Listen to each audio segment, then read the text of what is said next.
Tov Vorach. La parashat Chukat vient après qu'on ait réglé les problèmes du Klal Israël. On a parlé de la dimension de Torah Israël dans la parashat Balotra, on a parlé de la dimension de Eretz Israël dans Shlach Lecha, on a parlé de la notion de Am Israël dans Korach. Maintenant, ça y est, tout est réglé, on peut passer au stade supérieur, à savoir la relation qu'a le peuple juif avec les nations.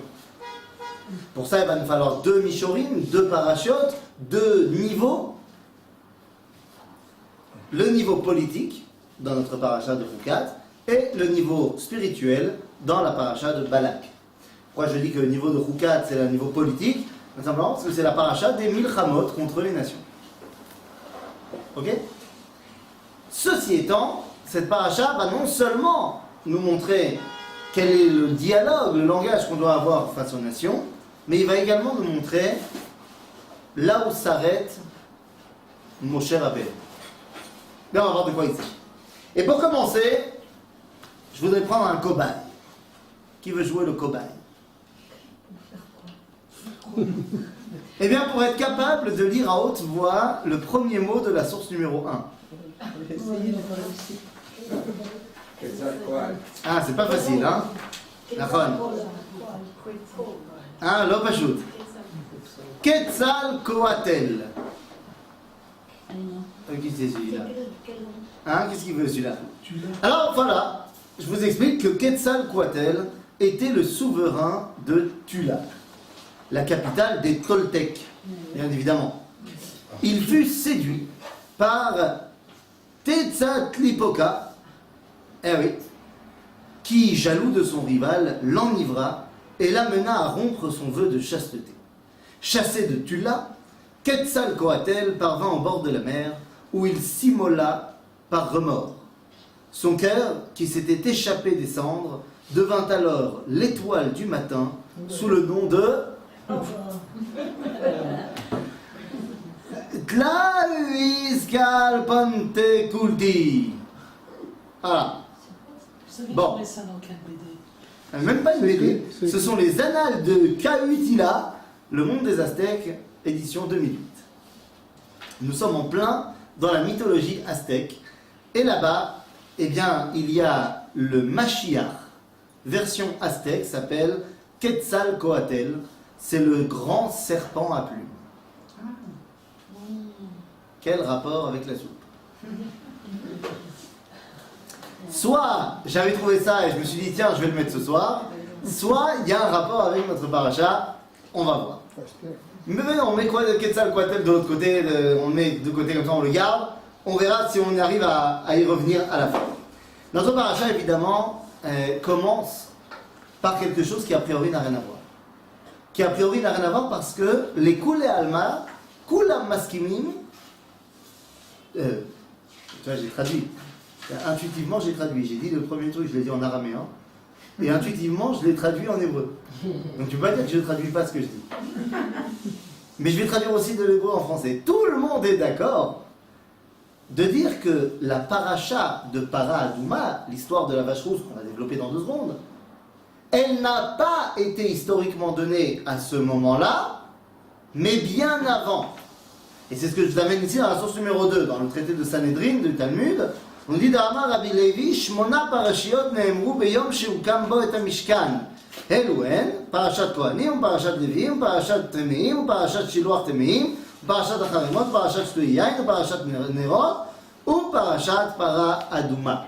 Donc la Talmud nous dit, la paracha de Para Adouma, l'histoire de la vache rousse, a été donnée il y a longtemps. Parce que Kamat HaMishkan, l'inauguration du Mishkan, c'est le début du livre de Vaïkra, c'est il y a longtemps. Mais pourquoi est-ce qu'elle est mentionnée dans le texte de la Torah à ce moment-là? Et la paracha de Para Adouma vient nous expliquer comment est-ce qu'on se purifie de quoi? De la mort. De la mort. Mais là, je vais trop vite. Parce que j'utilise un terme qui, bien qu'étant énoncé en français, n'est pas clair. Qu'est-ce que c'est que la purification? Médine, judaïsme. Parce que la purification en version chrétienne, c'est de la magie.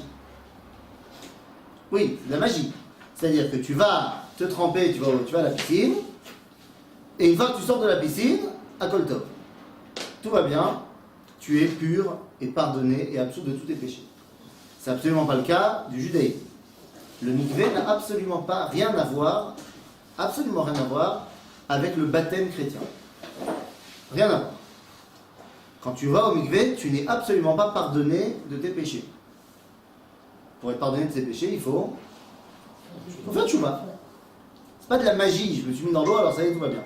Non, la tchouva, ça dépend de... Il faut reconnaître ce qu'on a fait, regretter ce qu'on a fait et promettre de ne plus le refaire. Ça n'a rien à voir avec un acte mystique. Et réparer. Réparer? Oui, par exemple, si tu as volé quelqu'un ou... Effectivement, quand tu as fait quelque chose envers ton prochain, alors tu dois réparer autant que possible. Des fois, tu ne peux pas. Ça. Quoi qu'il en soit, c'est pas ça la purification. Qui dit purifier, dit qu'il faut se purifier de quelque chose. Et donc, quel est l'inverse de la purification? Voilà, ce qu'on appelle en hébreu la touma, qu'on va traduire en français par l'impureté. Hein? Oui, enfin, l'inverse de touma, c'est tahara. D'accord. Donc, en français, tahara, la pureté, et touma, l'impureté. Mais il faudrait prendre 2 petites secondes pour bien comprendre quelles sont ces notions. Et les éloigner évidemment de la dimension chrétienne, du contexte qu'on a donné à la pureté et à l'impureté. L'impureté n'est pas une maladie, l'impureté n'est pas d'ailleurs en lien avec la faute. C'est pas parce que j'ai fauté que je suis impur. Je peux avoir fauté et être toujours pur, et je peux ne pas avoir fauté et être impur. Ça n'a rien à voir. L'impureté, dans le judaïsme, la touma, c'est lorsque j'ai été en contact avec un manque de vie, avec un manque de vitalité. Ça, c'est l'impureté. Définition de l'impureté, manque de vie. Il va donc y avoir des degrés dans l'impureté. Avi avot atuma, le top du top de l'impureté, c'est quand je touche un mort, parce qu'il n'y a pas plus manque de vie qu'un mort, un mort humain. Donc ça, c'est le top de l'impureté. Et après, en fonction on va dire, du degré de vitalité qui a disparu, eh bien, l'impureté est plus ou moins grande. Toucher un animal mort, c'est moins...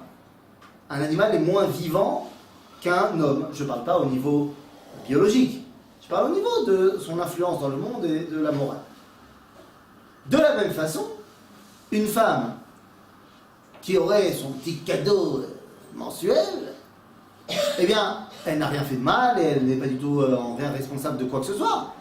Il y a juste eu un potentiel de vie, un ovule, qui est mort. C'est ça qu'on appelle les règles. Il y a un potentiel de vie qui n'a pas été utilisé et qui donc est mort. Et donc il y a cette impureté. De la même façon, un garçon, pardonnez-moi l'expression, qui aurait eu un rêve un petit peu olé olé, et qui devrait changer les draps le matin, si vous voyez ce que je veux dire, lui aussi a eu un potentiel de vie qui est mort, lui aussi est impur. Ok? Donc l'impureté n'a rien à voir avec la faute ou quoi que ce soit, c'est un contact avec un manque de vie. Donc c'est quoi la tahara? Eh bien la tahara, c'est le retour à la vie. La tahara qu'on connaît nous actuellement, c'est le mikvé, qui marche pour toutes les impuretés, sauf le contact avec la mort directe. Le mikvé, c'est quoi? C'est maïm chayim. C'est s'immerger complètement dans l'eau qui est la vie. Revenir à la vie. Et c'est pour ça que ça doit être une eau qui n'a pas été amenée par l'homme, c'est une eau qui nous vient directement d'Akadosh Baruch Hu. Ou de pluie, ou de source, ainsi de suite. Ok? Mais ça ne marche pas le mikvé quand j'ai touché un mort. Or, je vous rassure, on a tous, de près ou de loin, touché un mort. Car oui, l'impureté se transmet, et donc on a tous touché quelqu'un qui a touché quelqu'un qui a touché un mort. Et donc pour guérir, j'allais dire guérir, mais non, pour sortir de l'impureté due à la mort, eh bien il faut l'histoire de Para Aduma, l'histoire de la vache rousse. Quel est le secret de la vache rousse? Et là je vous arrête tout de suite, parce que vous allez me dire, ah, tu vas quand même pas te la péter. au point de nous donner les secrets de Para Aduma, puisque Shlomo. Shlomo, Roukat, c'est-à-dire, qu'est-ce que vous voulez dire par là? Incompréhensible. Incompréhensible. Eh oui, vous allez me rétorquer, c'est un chok. Et donc un chok veut dire que, veut dire, d'après toi, sois débile. Ah bah oui, si tu me dis un chok, c'est incompréhensible, il n'y a rien à comprendre, mais il faut le faire quand même. C'est-à-dire que la Torah nous engage à être stupide. Fais les choses sans comprendre. Je suis moyennement convaincu. Et là-bas, un chok ne veut pas dire qu'il n'y a rien à comprendre.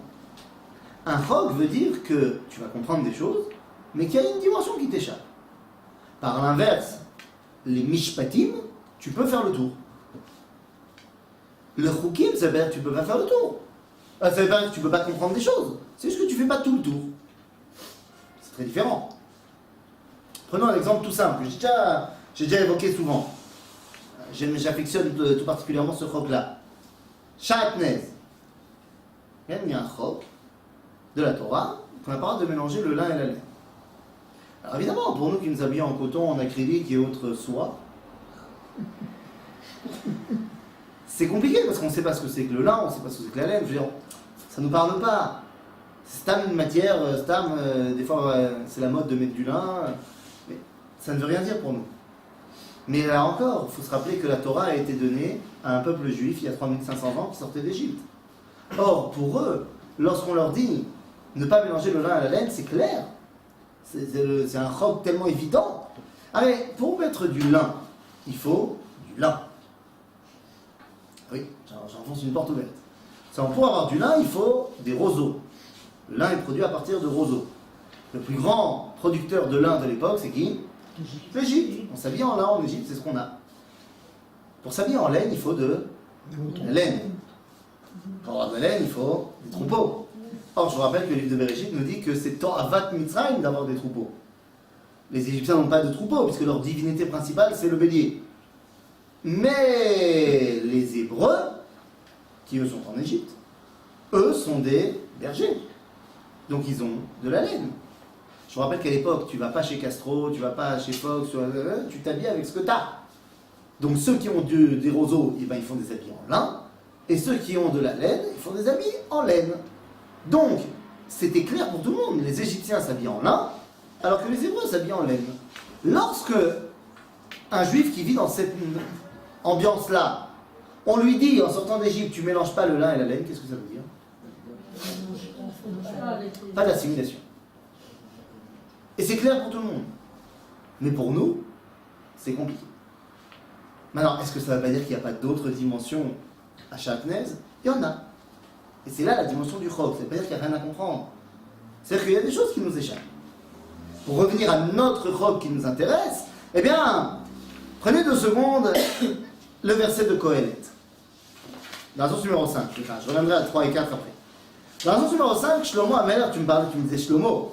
Shlomo a dit à propos de Para Aduma, Kol zot, nisiti bachokma, amarti echkama, ve'ir rechoka mimeni. J'ai tout fait pour la comprendre, celle-là. Et j'ai compris des choses, mais elle est encore loin de moi. Amarti echkama. J'ai compris des choses. Mais elle est rechoka. Mais elle est loin. Ça veut dire que Shlomo, il a dit, j'ai rien compris. Il a compris des choses, et il a aussi compris qu'il y a des choses qu'il n'a pas compris. Ok? Donc venez, nous on va faire pareil. Certainement pas au même niveau que Shlomo, mais on va essayer de comprendre 2-3 choses quand même de cette histoire de Para Aduma qui doit en fait ramener la vie. Bien, regardez. Papa. Dans la source numéro 6. Vaïdaber Hashem el Moshe vel Aaron lemor. Zot chukat ha-Torah asher tziva Hashem lemor. Daber el bnei Israël veikru elecha para. Donc pour revenir à la vie, on prend une vache. Là-bas, une vache. Mais pas autre chose. Pardon? Elle donne le lait. Elle donne le lait. Je veux bien, mais elle prend une chèvre. Ça donne le lait aussi. Ça donne la vie aussi. On ne peut pas la manger. Et pourquoi? J'achète. Et voilà. Une tachette. Oui. Oui. Et du fromage de chèvre. Je sais pas, le fromage de chèvre, ouais, t'as jamais... Non? Ah, donc si le lait, oui, c'est que la bête à la base, oui. Parce que quand la yotse minatame tame, si tu peux pas manger du lait d'ânesse. D'accord? Tu le savais en plus. Donc la chèvre, c'est pourquoi pas la chèvre? Une vache, parce que c'est l'animal le plus vivant que l'homme connaisse, qui est en rapport avec l'homme. C'est-à-dire c'est le plus... Vous allez me dire, et la girafe alors? Le cheval. Le cheval, c'est pas cachère. Ça monte pas sur le misbéach. Mais la girafe? Trop long coup. Quel rapport avec le trop long cou? C'est pas un poupée. Pour faire la shrita de la girafe, messieurs, dames, c'est l'animal le plus facile à shriter. Où tu veux. Entre le début du cou et la mâchoire, c'est open bar. Donc ça veut dire que la girafe, c'est vraiment l'animal le plus facile à shriter. Donc il n'y a aucune histoire de trop long cou. Donc pourquoi est-ce qu'on ne mange pas de girafe? Comment tu sais? Ah bah alors pourquoi tu me dis que c'est sec? Ça a l'air. Ça a l'air. Ça a l'air. Bien sûr que c'est cachère. Mais il t'en a mangé quand la dernière fois?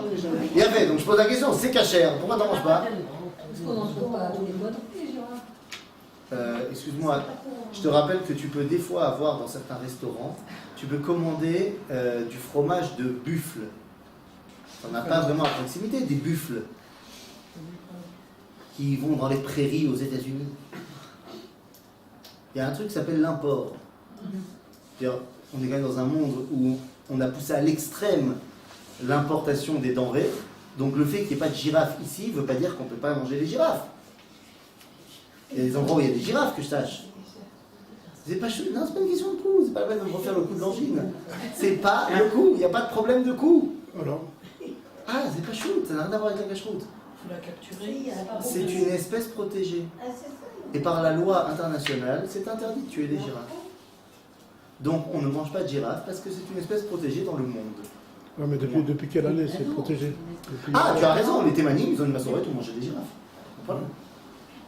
Ah, les Thémanim, de tout temps, ils ont mangé des girafes. Rabbi Saadia Gaon, il traduit, il commande dans le Passouk, qui nous montre les animaux qu'on a le droit de manger. Quand il dit Zamer, Vetao Vezamer, il dit Zamer, c'est la girafe. C'est-à-dire donc, il n'y a aucun problème, le seul fait que la girafe c'est une espèce protégée. Si demain on réussit à repeupler le monde de girafes et d'en faire un élevage exprès, eh bien on pourra se faire un steak de girafe. Franchement, moi ça me tente. Mais bon, c'est pas prévu pour demain. Mais, dans tous les cas, la girafe n'est pas un animal domestique.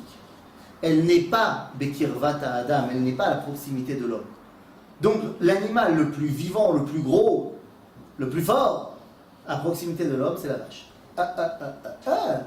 Le taureau, le bœuf, prends la vache, c'est Nachon. Parce que la vache, elle donne la vie. C'est-à-dire qu'elle va être encore plus vivante parce qu'elle va porter la vie. Donc elle est le truc le plus vivant en cachère qui est à côté de nous. Donc c'est pas.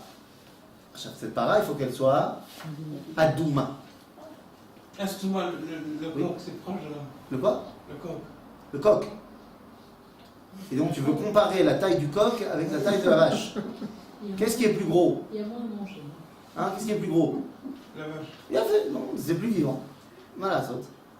Et comme tu dis, il y a plus à manger dans une vache que dans un coq. Donc elle doit être adouma. L'âme. Adouma. Pas shoot. Adam, c'est la couleur de la vie. C'est la couleur du sang. C'est la couleur de l'impulsivité. Tu donnes à des enfants, dans une colo, 2 assiettes. J'ai été animateur aux EI, je sais de quoi je parle. On savait tous qu'il fallait un budget triple pour la confiture de fraises que pour la confiture d'abricot. Eh oui, tu mets une assiette de confiture jaune et une assiette de confiture rouge, laquelle part en premier? Barreau. Le rouge, c'est la couleur de la vie. Donc elle doit être para ve adouma. Ça s'arrête pas là. Para, adouma, temima. Mazetemima, rouge complet.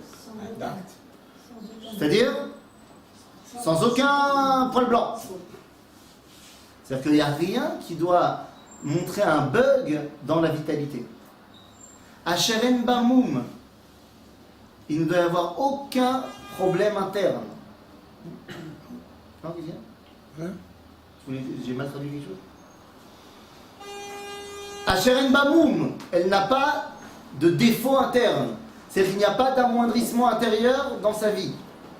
Asherlo ala alea ol, que le joug n'a pas été posé sur elle. En d'autres termes, aucune obstruction à sa vitalité.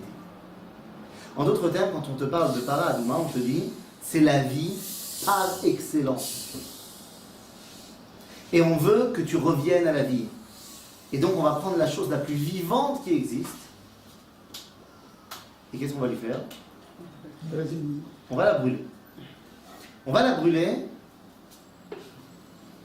Et on va la mélanger avec quoi? De Maïm Chaim. Et on va asperger les gens. Ce qui est le truc le plus incompréhensible, c'est pas tout ce qu'on vient de dire. Ce qui est incompréhensible, c'est comment ça se fait que le Kohen qui asperge, lui devient impur. Comment est-ce que ce qui purifie les gens rend impur l'autre? Et ça nous dépasse. Mais de comprendre qu'il faut se rattacher pour pouvoir sortir de l'impureté, se rattacher à la vitalité par excellence, c'est tout à fait normal.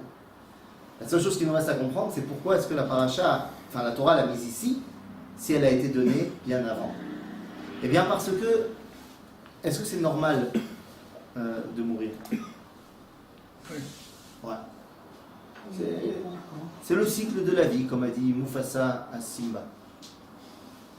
Zemayesh. Mais, c'est pas tous les jours. Ça arrive une fois. Mais on va pas s'occuper de ça tout le temps. Donc, tant qu'on vit une vie normale, la mort est quelque chose qui existe, mais on n'y pense pas au quotidien. On ne pense pas au quotidien. Quand est-ce qu'on va commencer à s'y intéresser au quotidien? Quand il y a des risques que la mort frappe au quotidien. Et c'est quand les risques que la mort frappe au quotidien? Alors ça peut être soit les épidémies, mais ça tu ne peux pas les prévoir, soit la guerre.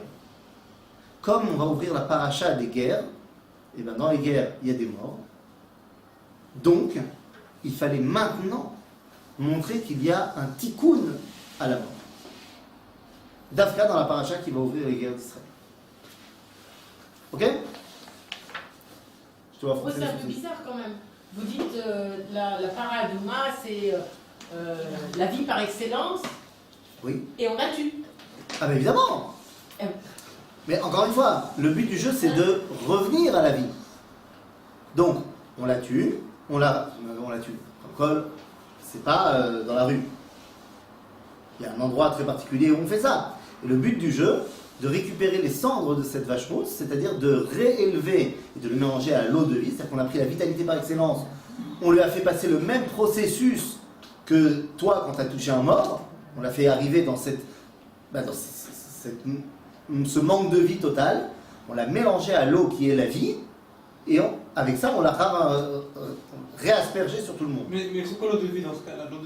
L'eau de vie, c'est l'eau que Akadosh Baruch Hu nous a donnée. Mais on dit maïm, pourquoi elle en précise? Non, Maïm Chaim. Très souvent on dit dans la Torah Maïm Chaim. Maïm Chaim, c'est de l'eau qui n'est pas stagnante. C'est pas de l'eau que tu as puisée et que tu as mis quelque part dans un récipient. Maïm Chaim, c'est de l'eau qui est mitgaberet. C'est-à-dire soit c'est l'eau de pluie qui a coulé, soit c'est de l'eau de source qui se renouvelle tout le temps. Agave, entre parenthèses, si jamais tu es un jour en randonnée dans ton désert et que tu n'as plus d'eau, dans le désert ou ailleurs, tu n'as plus d'eau, bah, si tu vois deux sources d'eau, une qui stagne et une qui bouge, conseil, ne bois pas de l'eau qui stagne, bois de l'eau qui bouge. Tu as plus de chances de vivre. Parce que l'eau qui a stagné, c'est plus de Maïm Chaim. Tu peux avoir plein de problèmes de bêtes à l'intérieur, machin. L'eau qui bouge, c'est le. Donc, on lui a fait passer le même processus que moi j'ai passé, et en le mélangeant à l'eau qui est la vie, on me redonne la vie. C'est en fait un processus de triatamétie, mon petit. Ok? Maintenant, tout ça, c'était pour ouvrir notre paracha, parce que dans notre paracha, eh bien, on va être confronté à la mort. Alors, on va être confronté à la mort, mais on va surtout être confronté à l'idéal que représente le peuple juif. Alors, de quoi on parle? On a parlé la semaine dernière que le peuple juif ne pouvait pas être scindé en deux identités. Donc, on a mis comme idéal cette notion de clan Israël. C'est très beau, ça. D'ailleurs, ce clan Israël, est-ce que vous savez à quoi il a déjà été comparé dans la Torah? On a plusieurs comparaisons. Vous pouvez en donner une? Le peuple juif a été comparé à quoi dans la Torah? En termes de quoi? Adjectif? Oui, on a déjà été comparé à quelque chose. Un gâchis horrible. Alors, Am Geshe Orez, mais on a déjà été comparé à un truc sympa. Regardez ce qui a marqué ici dans la source numéro 3. Non, pourquoi j'ai mis ça ici? Non, c'est pas la 3 que je voulais. C'est la source numéro... Je l'ai même pas mis. Quel intelligent je suis. Ah si, je l'ai mis dans la 10. Qu'est-ce que je suis bête. Dans la source numéro 10, nous dit le Sefer Bereshit que Dieu il a parlé à Abraham dans Brit Ben Abetarim et il lui dit Vayetze oto achutza vayomer abet na shamayma usfor hakochavim im tuchal lispor otam vayomer lo ko yeh zarecha. En d'autres termes, on a été comparé à quoi? Aux étoiles. Am Israël a été comparé aux étoiles du ciel. Parfait. Et une autre question que j'ai à vous poser, c'est à qui a été promis la terre d'Israël? Abraham, Yitzhak, Yaakov, c'est tout? Non, pas plus. Ah, et leurs descendants, c'est-à-dire le peuple juif.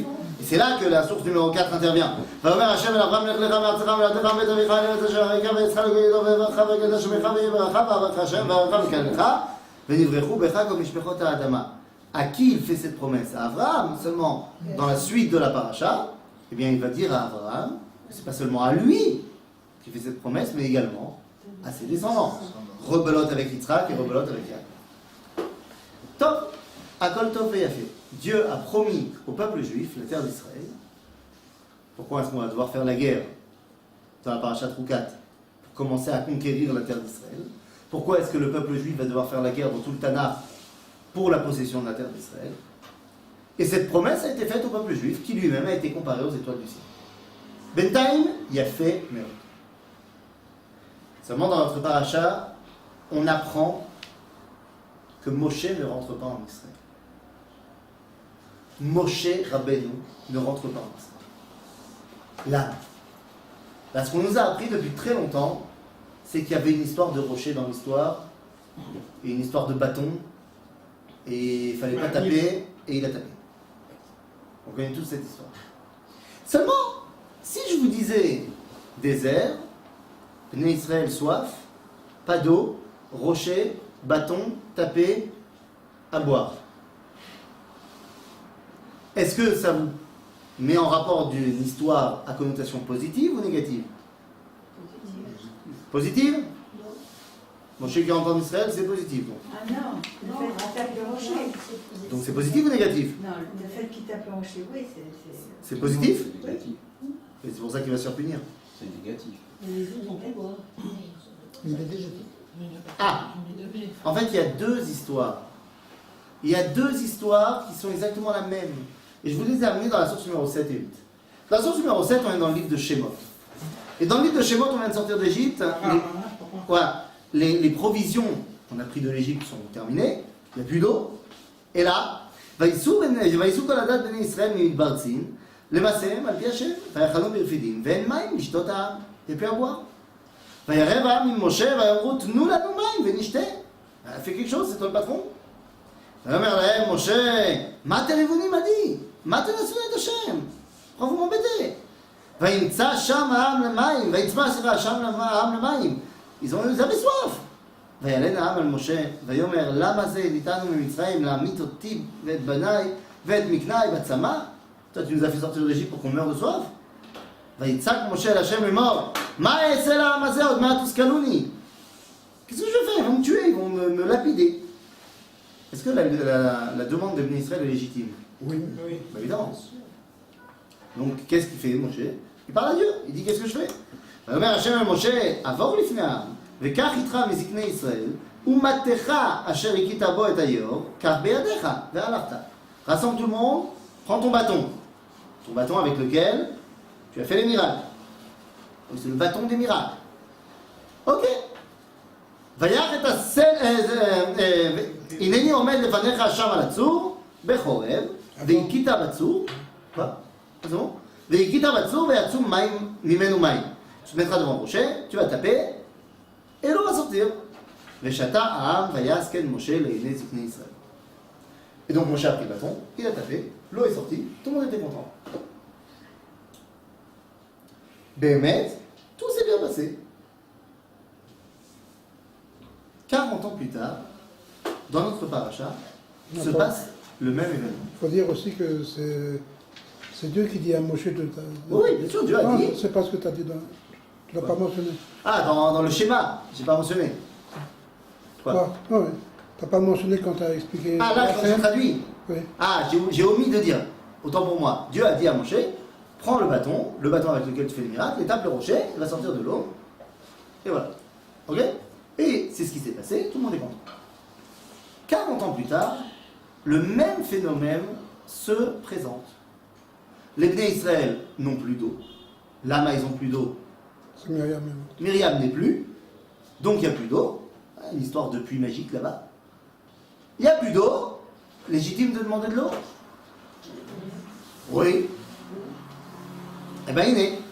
ויבואו בני ישראל, והסוף numéro 8, כל העדה מתפרצים. בחודש הראשון, וישב העם מקדש, ותעמוד שם מרים ותיקבר שם. ולא המים לעדה, ויקהלו על משה ועל אהרון, וירב העם עם משה, ויאמרו לאמור, ולו גבנו בגבר אחינו לפני השם, ולמה הבאתם את קהל השם אל המדבר הזה, למות שם, אנחנו בעירנו, ולמה העליתונו ממצרים להביא אותנו אל המקום הרע הזה, לא מקום זה רעותנה וגפן ורימון ומים, אין לשתות.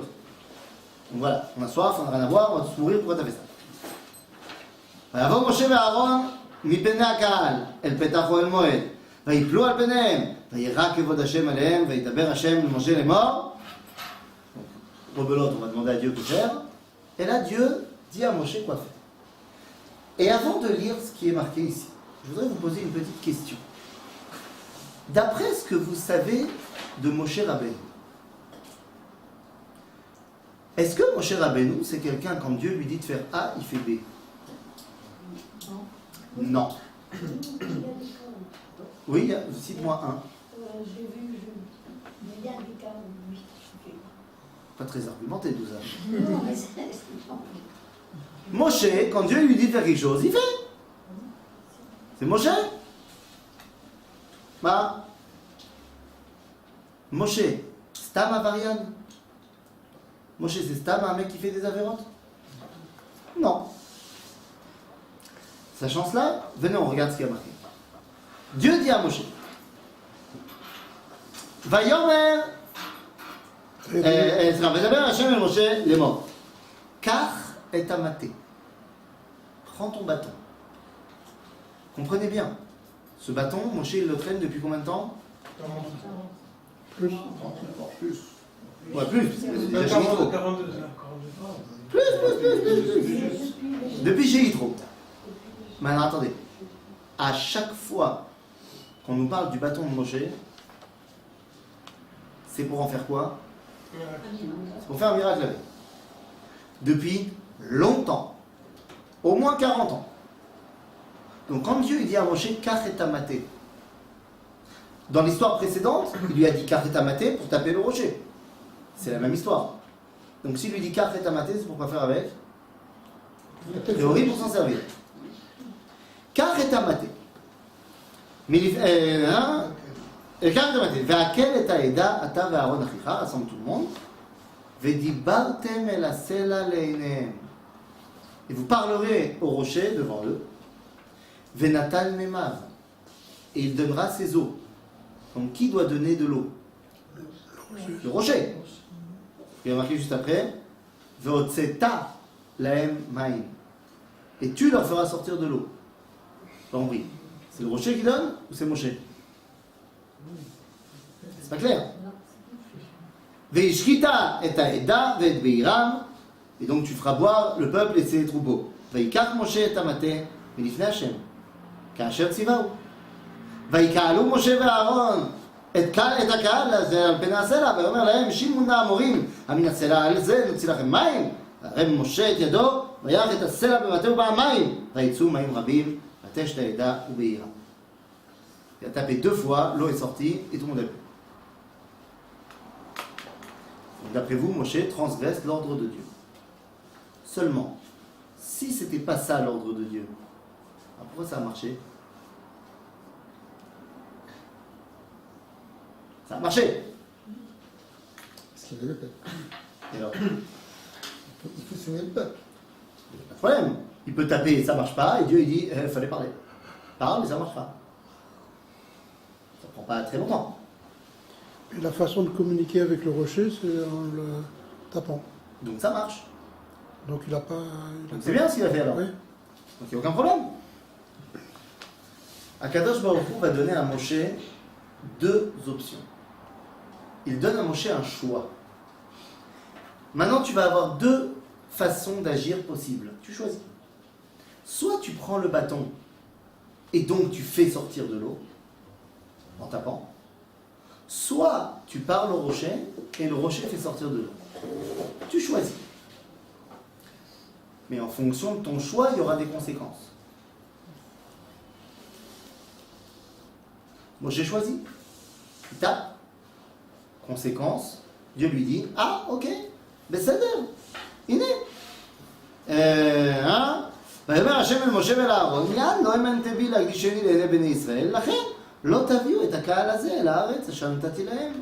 הם ממריבה אשר רבו בני ישראל את השם ויקדש שם. ויקדש בה.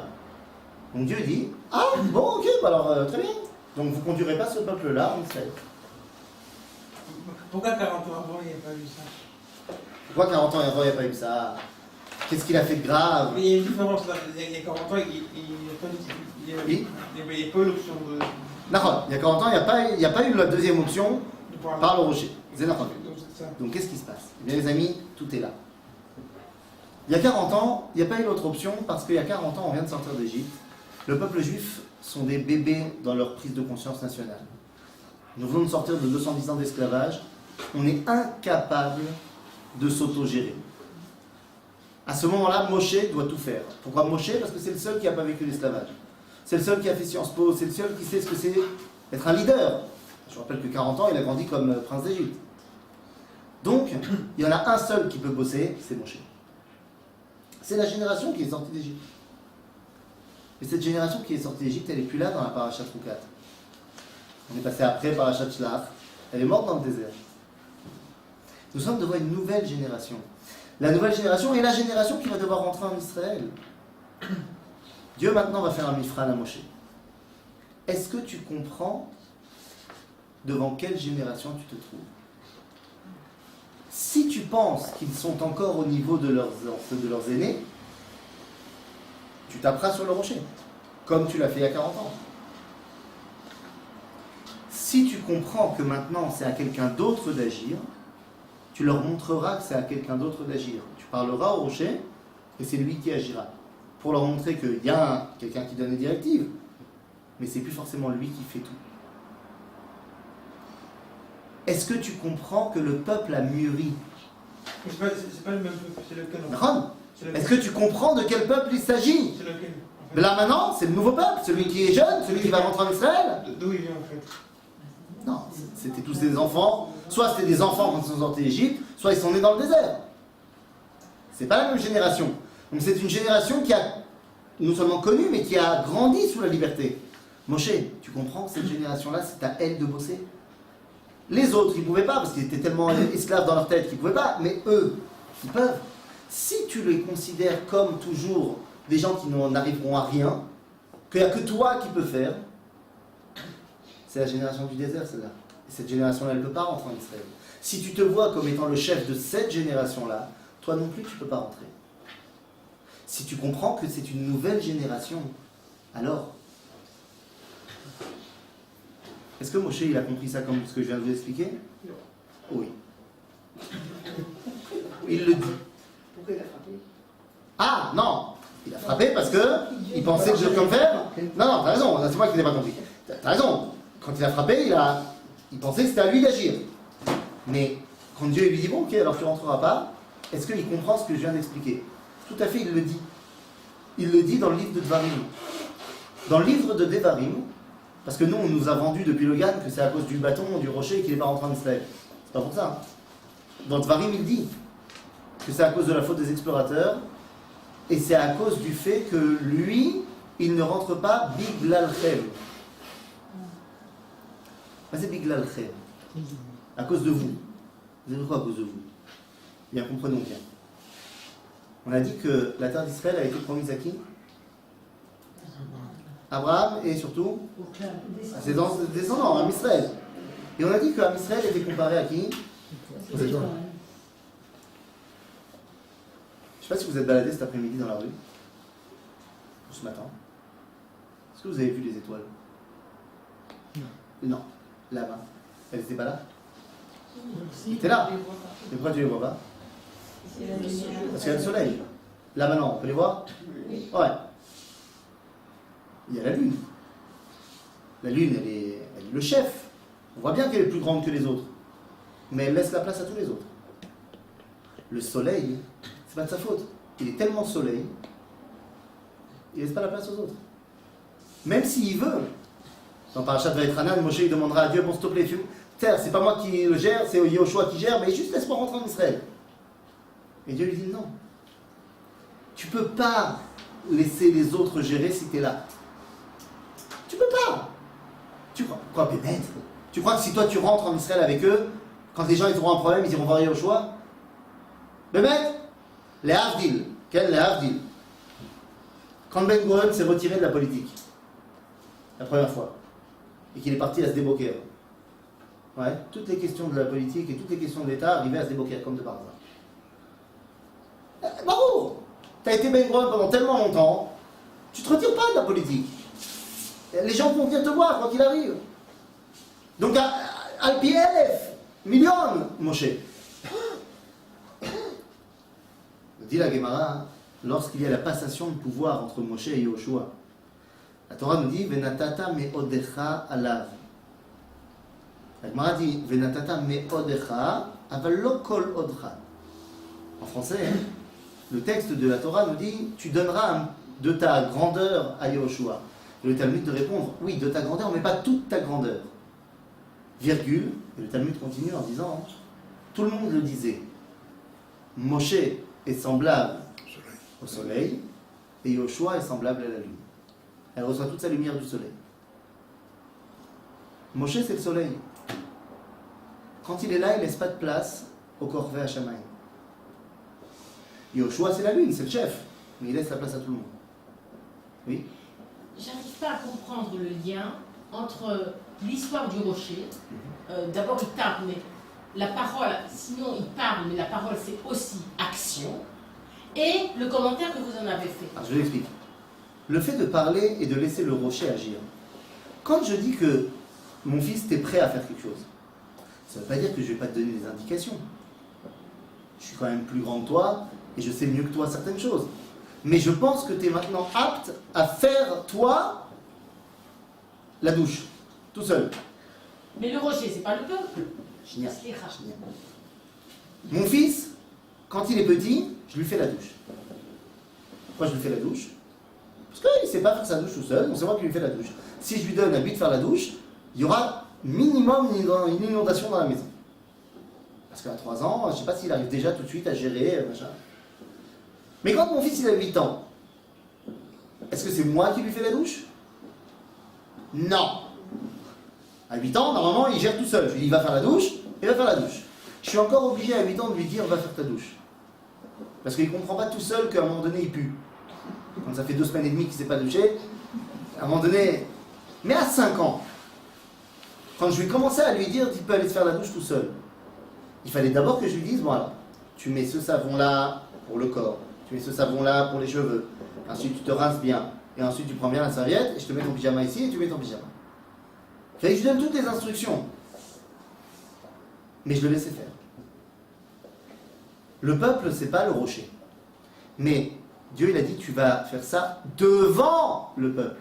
L'histoire du rocher n'est qu'un, on va dire pas un symbole, mais un exemple pour ce qui va devoir se passer plus tard. Si Moshe devient devant le rocher et tape et fait sortir l'eau, le peuple comprend quoi? Que c'est toujours Moshe qui agit. Mais si maintenant Moshe il montre à tout le monde, regardez tout le monde, rocher, à toi de jouer. Qu'est-ce qu'il voit le peuple? Que maintenant c'est plus Moshe qui fait. Il donne les directives, mais il fait confiance à quelqu'un d'autre. En l'occurrence ici le rocher. Mais l'homme chané, le peuple il va comprendre que maintenant c'est plus forcément Moshe qui agit. Oui, mais quand il a le rocher, c'est Dieu en fait. Il a pris la place de Dieu pratiquement. Qui? Moshe. Pourquoi? Parce que il a dit Kadosh Baruch Hu lui a dit de taper que il lui a dit où ça? Où ça? Il lui a dit aussi, mais il lui a dit aussi, c'est pour ça que j'ai dit, il lui a dit aussi, Aval Dieu, il lui a dit aussi, et tu le feras sortir. C'est pour ça qu'il y a eu cette contradiction. C'est pour ça que j'ai dit qu'il y a deux options. Soit c'est lui, soit c'est toi. Si c'est toi, il y a tout le cheminement qu'on a évoqué. Si c'est lui, alors ça veut dire que tu as compris qu'on a changé de monde. Que maintenant c'est au peuple d'agir. C'est plus à toi d'agir. Moshe ne comprend que trop tard. Et donc c'est pour ça que Dieu lui dit La reine l'otaviu et takal hazé. Ce peuple-là, tu ne peux plus le diriger. Tu étais super pour diriger les autres. Mais ce peuple-là, tu ne peux pas le diriger. Tu penses trop que c'est à toi d'agir. Regarde, c'est une maladie terrible de chef. D'avoir toujours une fâcheuse tendance à vouloir tout faire. Parce que Moshe, il sait très bien que si c'est lui qui fait, ça sera mieux fait. D'accord. Quoi, une maman qui prépare Shabbat, une demi-heure avant l'entrée de Shabbat et que c'est pas fini. Et que tu as sa fille de 5 ans qui dit Maman, je vais t'aider, maman, je vais t'aider, maman, je vais t'aider, maman, je vais t'aider. Elle sait très bien que lui dire Ah, tais-toi! Et finir elle le finira plus vite et ce sera mieux fait. Que si elle donne à sa fille de 5 ans de faire. Mais pour le chinour, pour l'éducation, vaut mieux quoi? Que la salade, elle ait un drôle de goût après. Ça a l'air? Mais c'est de ça qu'on parle. L'histoire du rocher ici n'est qu'une histoire d'éducation. Moshe ne rentre pas en Israël, pas parce que Moshe il a fauté, Moshe ne rentre pas en Israël parce que la terre d'Israël elle a été promise pas à Moshe, à nous. Et que malheureusement Moshe est trop grand pour nous. Biglalchem, ani lo olech. Mais c'est Biglalchem. Vous n'êtes pas au niveau. Ça veut dire quoi vous n'êtes pas au niveau? Je sais très bien que c'est pas pour moi. Donc puisque vous êtes à un certain niveau et que moi je vous fais écran, c'est moi qui en pâtis. En d'autres termes, si je devais faire une comparaison astronomique, je dirais que le problème c'est que le peuple juif était comparé au système solaire, n'avait pas atteint sa dimension d'étoile, alors que Moshe était le soleil. Alors que si tu regardes la galaxie, tu vois plein, tu as une grosse boule de lumière parce que tu vois plein d'étoiles. Moi, c'est trop facile parce qu'un leader comme Moshe, ouais. Si le peuple n'est pas au niveau, c'est oui de sa faute. À qui? Quand même, au leader. Ah, tu dis, il y a quand même une faute du leader. Il n'a pas réussi à amener le peuple là où il voulait. Et Choliot. Mais j'ai pas envie de dire ça de Moshe.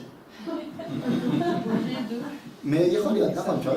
Ils disent qu'il était un soleil avant l'histoire du rocher. Il était toujours un soleil. C'était pas une une révélation. Non, l'histoire du soleil, ça vient après l'épisode du rocher. Non, ce que je veux dire, c'est que Moshe... Mais avant, ça dérangeait personne que ce soit Moshe qui fasse tout. Non, je veux dire que Dieu aurait pu lui dire qu'il ne rentre pas en... Ah, il lui a déjà dit. Hein. Ah, regarde, tout ça, c'est une grande blague. Moshe, il le sait déjà qu'il rentre en Israël. Le peuple juif aussi le sait déjà qu'il rentre en Israël. Puisqu'il y a 3 parachiotes, il y a Eldad ou Medad qui ont fait une prophétie en disant Moshe Met ou Yoshua Machnis. Ils le savent très bien. Tout le monde le sait déjà. Moshe, il le sait depuis qu'ils sont en Égypte, il le sait. Depuis qu'ils sont en Égypte. Déjà, quand on a dit que les Juifs ne vont pas le croire, Dieu lui dit Attends, maintenant tu vois, et sous-entendu, tu verras pas. Ah, et tu verras pas après, d'accord. Ou alors, quand il lui dit, quand il lui donne le Rosh Chodesh, il lui a montré la Levana Bechidusha, il lui avait montré la nouvelle lune. Rachid dit que Moshe n'a pas compris. Alors il lui a montré, et Rachid pose la question, comment il a pu lui montrer la lune? Il lui parle pendant la journée. Enfin, la journée, tu vois pas la lune. Il dit non, il lui a montré au coucher du soleil. Et il a vu la montée de la lune. Quand tu sais que Moshe c'est le soleil, que la lune c'est Yoshua, déjà à l'époque, il lui a déjà montré ça. C'est-à-dire, tout le monde sait que c'est pas Moshe qui va faire entrer en Israël. Ici, c'est la révélation officielle. Et pourquoi il ne rentre pas? Chas v'shalom, parce qu'il a fait une faute. Et parce qu'il fait écran au peuple juif. À l'époque, c'était pas grave. C'est ce qu'il fallait. Mais aujourd'hui, c'est plus ce qu'il faut. Moshe le comprend d'ailleurs, parce que finalement, il a sa place. Alors tout ça ne nous a pas expliqué l'histoire du grand serpent à plumes. Eh ben oui. Bon, ça c'est parce qu'on m'a pris des minutes trop précieuses au début. Et donc ça veut dire que j'aurai un sujet pour l'année prochaine dans la paracha de Chukat. Le grand serpent à plumes. Quoi, il faut que je te dise vraiment il y a trop de choses. Je sais bien. Pour le grand serpent à plumes, tu me dis. C'est ça. Top. De toute façon, on a jusqu'à 9h30. C'est compliqué. Comment je vais faire ça rapidement? Ok. À la fin de la paracha, le peuple juif a tellement bien compris l'histoire du rocher qu'il y en a marre maintenant de Moshe et de ses miracles. On a compris. Yalla, c'est à nous de jouer. Et donc à ce moment-là, ils disent Dai la manne. Dai. Dai, לא רוצים יותר. נפשנו קצה בלחם הקלוקל. On veut, ça y est, on veut du tachlès. Et donc à ce moment-là... On veut de la girafe. Hein? On veut de la girafe. On veut de la girafe. Et à ce moment-là, Akadosh Baruch Hu dit, ok, très bien. Vous êtes prêts à faire face à la nature, à ce monde? Vaishlach Hashem et anechashim aserafim. Il a envoyé les serpents. Mazé il a envoyé. Ce n'était pas miraculeux les serpents. Hein. Qu'est-ce qui s'est passé quand il a envoyé? Mazé Vaishlach, c'est comme Vaishlach Noach et Yona. Noach, il a simplement ouvert la boîte et la Yona est partie. Ben pareil, Dieu il a ouvert la Nané Kavod. Et les serpents qui ont toujours été là dans le désert, il y a des serpents dans le désert, mais qui ne pouvaient pas rentrer parce qu'il y avait les Nané Kavod. Tout d'un coup, ils sont rentrés. Et à ce moment-là, il y a de fameuses histoires, parce que tout le monde se fait piquer par les serpents, ils n'en peuvent plus, ils sont tous en train de mourir. Que faire? Et là, Akadosh Baruch Hu, il dit Kach lecha saraf vesimoto al nes. À ce moment-là, Moshe, il prend un bâton et il met un serpent d'airain dessus. Et tout celui qui voit le serpent, il est guéri. Voilà. La Gemara al-Mishnah, elle dit V'chi nachash minit nachash mechaye. C'est magique. Ela כשהיו מסתכלים כלפי מעלה, היו משעבדים את ליבם לאביהם שבשמיים והיו ניצולים. Ils voulaient les Bnei Israël, ils ont compris la leçon du rocher, et ils ont dit, on veut maintenant, yalla s'en occuper. En gros, on veut que Kochi ve'otzem yadi asa et achayil hazeh. On veut dire que c'est ma force et mon bras qui ont fait ça. Ça y est, on a compris. Et c'est très bien, à une condition. Que tu n'oublies pas qui t'a donné la force de faire tout ça.